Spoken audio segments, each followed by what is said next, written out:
Why do we write? Who do we write for? It's a question that does take some time to dissect the answer to this question, but it's a good one for you to put in your journal and to mull on in time.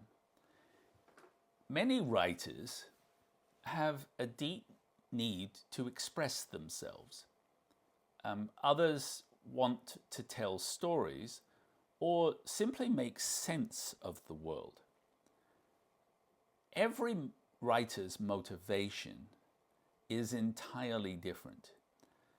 It could be just a love of stories, a love of language.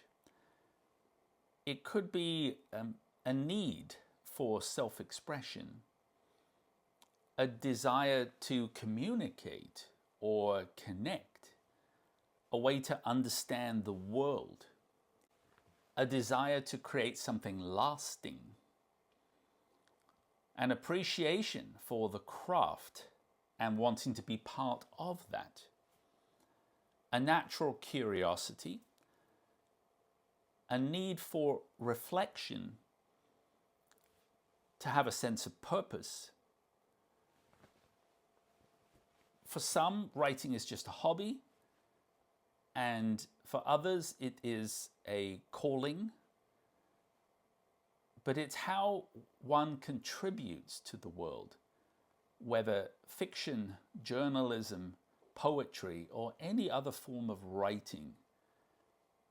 We may just simply not be able to not write.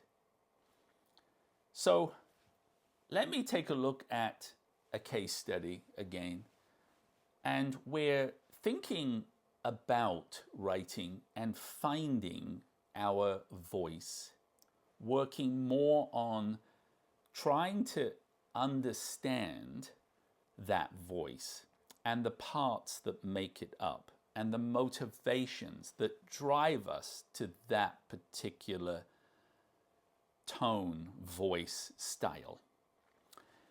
So as a case study, I'm going to talk about Rosamunde Pilcher. She is, in my view, considered a master of emotion. And this will, no matter what your genre, what your book, emotion will play an integral part. She could create deeply moving, character-driven stories that explore themes of love, loss, family, personal growth. So, as you can imagine, integral. Her novels, particularly The Shell Seekers, Coming Home, September, and Winter Solstice, were praised for their rich emotional depth, evocative settings, and multi-generational storytelling. She was born September 22nd, 1924 in Cornwall in England. And as a child, she developed a love for storytelling and writing. And she attended Secretarial College just before World War II, joined the Women's Royal Naval Service, the Wrens, in 1943 to 1946. And it was her experiences during World War II that gave her valuable insight into human emotions and resilience, themes that would appear in all of her books. So we can see her writing style being crafted by life experiences. After the war, she married an accountant, Graham Pilcher. They settled in Dundee in Scotland, where she balanced her family life with her writing career. She submitted short stories to magazines as a teenager. She published her first novel, Halfway to the Moon, under the pen name Jane Fraser, and continued to use that pen name for a decade. In 1955, she published her first novel under her real name, A Secret to Tell. However, this did not cause a great following. She then became internationally famous with the release of The Shell Seekers in 1987. So in her 60s, she finally hit fame. This multi-generational saga tells the story of Penelope Keeling, an elderly woman reflecting on her life, her family, and the novel is set in Cornwall, and it has deep emotional storytelling and intricate family dynamics. This book sold over 10 million copies worldwide and was translated into multiple languages. It was adapted for a film, and this movie was very successful, and of course fed back to making her novel even more successful.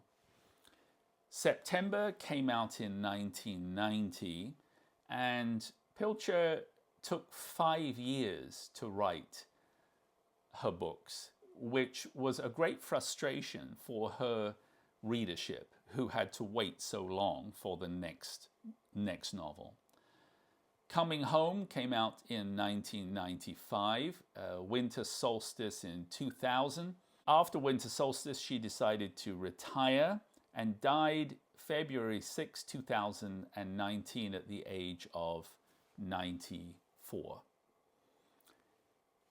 What were the elements that made this so successful? She had complex, relatable characters. She masterfully portrayed their inner conflicts, their joys, and their sorrows. Strong family and relationship themes throughout, atmospheric settings, vivid descriptions of the English countryside, particularly Cornwall. So we are taking a look at authors who developed over sometimes a very long and well-practiced amount of time to hone this voice, this style. How long did it take her to capture it? It is hard to actually pinpoint that date, but it's something we as novelists will work on, and it is something that editors will look for when they are evaluating your novels. A style, a voice, a consistency throughout. Thank you very much for joining me. I hope this video has been helpful. I'll see you on the next one. Otherwise, bye for now.